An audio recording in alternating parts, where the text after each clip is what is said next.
So beautiful. Opa, gente, cheguei chegando, bagunçando. Tava toda animada, dançando, né? Caí, pontei. Eu fico me perguntando por que eu faço essas coisas, né? Ai, deixa eu me arrumar, né, gente? Depois de um tombo desse, eu toda animada pra gente começar a aula. E aí? Como estamos? Hello! Good morning! Aqui estou para mais uma aula. Depois de uma semana de prova. Nem tão exaustivo assim, né? Porque fazer prova em casa tem aquele conforto do lar, aquele aconchego. É outra coisa, né? Que vocês estejam usando isso a favor de vocês, se dedicando, estudando, mas aproveitando esse momento, né, que a pandemia nos trouxe, em que você pode fazer a sua avaliação aqui. Tô até cansada, gente. Eu tava lá dançando, caí um susto. Good morning! Eu sempre querendo de alguma forma demonstrar, né, pra vocês a minha alegria em poder encontrar vocês mais uma semana com saúde. E esse é o meu desejo também, né? Que assim vocês estejam animados, dispostos e bem, né? Não só vocês, como todos os familiares.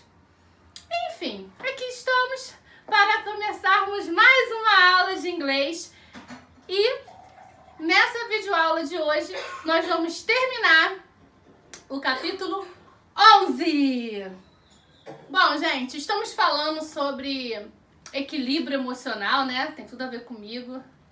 Enfim, então, e em termos gramaticais, nós estamos falando do passado. A pessoa tá meio bugada hoje, né? A gente tá falando do passado. Então, nós vimos verbos regulares, como a gente conjuga no passado. Lembrou da regrinha do ED, do D, do IAD?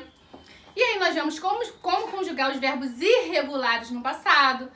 Então, a gente viu que o verbo go, por exemplo, não existe goed, né? Goed. Não existe isso. A gente viu que o go é um verbo irregular. O passado dele é went. O passado de do é did. O verbo to be no passado pode ser was ou pode ser were. Yes? Então a gente falou sobre isso.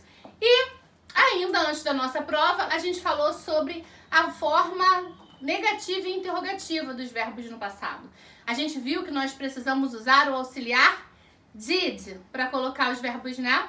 É para colocar uma frase afirmativa que está no passado na forma negativa e interrogativa. Então, se eu digo I washed my car yesterday, eu lavei o meu carro ontem. Se eu não tiver feito isso, que é bem provável, eu quero, ou seja, negar, então eu vou dizer I didn't wash my car yesterday. Então a gente aprendeu que a gente usa o did not, ou a forma abreviada, né, o didn't, antes do verbo. E o verbo volta para o normal, não esquece disso, tá? Toda vez que a gente usa o auxiliar did, o verbo tem que estar no infinitivo, o verbo tem que estar sem ser conjugado, você tira ele do passado. Se eu quiser transformar isso numa pergunta, se eu quiser perguntar, tô aqui com meu irmão, né, e eu quero perguntar pra ele, e aí, irmão, lavou o seu carro ontem? Como que eu faço? A gente aprendeu que a gente usa o did antes do sujeito, né? Então eu vou perguntar pro meu irmão aqui, ó, my brother. Did you wash your car yesterday? Você lavou o seu carro ontem, então o did vem antes do you, que é o sujeito da oração, né?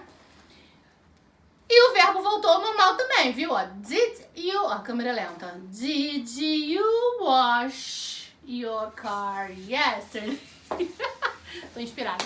Então, ó, wash, tirei o ED, porque eu tô usando o did e o verbo voltou ao normal. Então, a gente tá assim, imerso no past continuous. A gente tá falando o tempo todo do passado. Gente, eu tô surtada. Não, esquece, volta. Past continuous, simple past, né? O past continuous é outra coisa. Eu nem vou falar. Isso que eu nem falei isso. Nicole, apaga.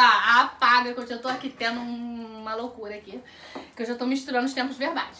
A gente tá falando do passado simples. Passado simples. Não tem nada de passado contínuo. Nada de past continuous. Simple past. Passado simples, né? Então a gente tá assim... há tanto tempo falando do passado simples, do simple past, que eu já tô até viajando, já tô até passando para outro tempo verbal. Então a gente tá falando sobre o passado, como conjugar verbo no passado, nas formas afirmativa, negativa, interrogativa. Ó, eu acho que faz algumas semanas, né? Então, hoje a gente vai falar de uma coisa diferente. Só que não. Não. Gente, a aula de hoje é muito tranquila. It's a piece of cake, moleza, facinho, facinho. Por quê? Porque a gente volta a falar das question words ou das double eight questions, yes? I wrote some of them here in the whiteboard. Então eu escrevi algumas aqui, ó. What, where, when, why, who. Tem o which também, né? Que vem a parceirinho do what. E o how. Vocês aprenderam no 6º ano double eight questions, porque eram só as palavras usadas em perguntas que começam com essas letras mesmo, né? Só que aí não existem só elas. A gente tem, por exemplo, deixa eu chegar aqui pro lado, o how, né? A gente viu, o how não começa com double eight. Então, por isso que a gente agora no 7º ano começou a chamar essas palavrinhas de question words, que são palavras que são usadas em perguntas, né? Então, assim, a gente já falou sobre isso. Olha, eu vou falar pra vocês. Eu acho que foi assim, no finalzinho da primeira etapa. Foi em junho, assim, início de junho. A gente falou sobre as question words. Você pode voltar aí no seu material, que você tem todas as informações sobre elas, tá? Por isso que eu não vou falar uma por uma, porque você já sabe isso. Aquela... Tem? Não tem assim nesses aplicativos aquela palminha? Parabéns pra você que já sabe question word. Então, ó, você sabe que what's your name? Qual é o seu nome? Né? Aí você sabe what is your favorite music? Qual é a sua música favorita? Where do you live? Onde você mora? Okay. When is your birthday? Quando é seu aniversário? Why? Why é o porquê de pergunta. Why are you so sad? Why? Tell me why. Why? Por quê? Por que você tá tão triste? Vamos lá, anima aí. Who are you? Quem é você? Te conheço? Oi? Quem é você? Who are you? Outra question word. E tem o how, né? How? Tipo índio. Enfim, o how are you? Como vai você? Eu preciso saber da sua vida. Peço alguém pra me contar sobre os seus dias.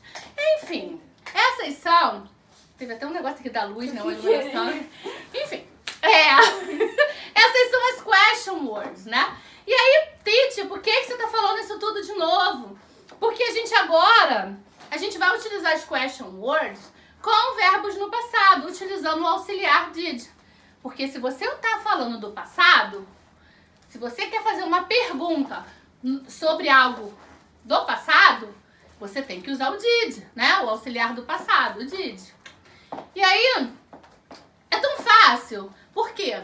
Você continua usando o did antes do sujeito, né? Did you live here? Você mora aqui, eu usei o did antes do you, que é o sujeito. E o live, o verbo viver, né? Morar, enfim... Sem estar conjugado, porque eu tô usando o did, né? Eu sei que eu fico repetindo a mesma coisa, mas é pra ter certeza que isso está claro pra você. Então eu tenho a pergunta, did you live here? Você mora aqui, né? Did you live here? Você mora aqui não, né? Did you live here? Você morou aqui. Monique, a Monique não tá bem. Tá? Passado, ok? Passou, ok? Did you live here? Você morou aqui. Tem aí a pergunta do passado. Por que você tá vendo aqui agora, nessa aula de hoje? O que tem a ver a question word com isso? Você vai usar o did em perguntas, em perguntas que você vai empregar a question word. Então, onde você morou? Né? Onde? Nossa, qual é a palavrinha mágica que quer dizer onde? Aí você vai lembrar. Where, né? Where, tá aqui, ó. Where. Então, onde você morou? Já não mora mais, meu amor. Evoluiu. Tá lá agora onde? Conta aí pra Titi, onde você tá morando. Você evoluído, então. Você não mora mais, você morou. Então, você vai dizer where, né? E aí você vai... Deixa eu ver se eu usei aqui. Eu não usei aqui, né? Porque eu poderia ter usado pra facilitar a minha vida. Mas eu não usei. Então, você vai dizer where did you live? onde você morou. Você vai usar, né, o did you live, como você já aprendeu nas aulas passadas. E é só botar o pronome interrogativo na frente, a palavra, né? A question word. Então, só um momentinho. Voltei. Então, eu coloquei alguns exemplos aqui no quadro pra vocês, ó. O where, ó, pronome interrogativo. Bonitinho, né? A question word, ela vai sempre, né? Ela vai iniciar a frase interrogativa. Então, where, aí aqui, ó, o did antes do sujeito. E aqui tá o verbo bonitinho, ó. Where did you go? O passado de go é went. Então, mais uma vez, ó, como eu usei o did, o verbo tem que voltar ao normal. Então, percebam, você vai usar a question word normalmente, né, no início da sua oração, da sua frase interrogativa, e depois você vai empregar aquilo que você já sabe. Você fez isso na sua prova, você arrasou, você tá dando show. Você vai usar o did antes do sujeito, ó. O did entra antes do sujeito. E aí eu repito a minha frase aqui bonitinha com o verbo sem ser conjugado. Where did you go last week? Essa pergunta? Onde você foi na semana passada? Where did you go? What did you do in your last holidays? O que você fez nas últimas férias? What did you do in... Como é que é? Enfim, deixa eu falar. Eu tava tentando lembrar de um filme. Continuando, a gente tem o when, né? When did she start swimming? Outra question word, quando, né? E aí, conforme a gente já viu, você usa a question word no início da frase e coloca o quê? O did antes do sujeito da oração. Então, o sujeito da oração é she. Por isso que o did veio na frente. Então, when did she start swimming? Vejam que o start também não está no passado. Por quê? Porque eu estou usando o did. Se eu uso o did, o verbo volta ao normal. How did you keep calm? Como você se manteve calmo? Aí você pensa e fala. Me inspirei na minha teacher. Teacher Monique, serenidade em pessoa. Então, eu me mantive calmo mesmo diante daquela situação, porque... eu lembrei da minha professora de inglês. A lot of hearts for you. Ó, how, ó. Outra question word como, né? How did you keep calm? Novamente, eu tenho aqui, ó, o sujeito, you, e eu uso did na frente. E tá lá o keep, bonitinho, sem ser conjugado. Fácil, né, gente? Tenho certeza que vocês vão tirar isso de letra. Tá? Na nossa aula online, nós vamos trabalhar as páginas 101, 102 e 103, que são páginas também relacionadas ao Simple Past, ao passado simples, e ao uso, né, das question words com esse auxiliar did, né, que é o auxiliar usado no passado nas formas negativas e interrogativas. Tá bom, gente? Nos vemos já já. Um beijo no coração.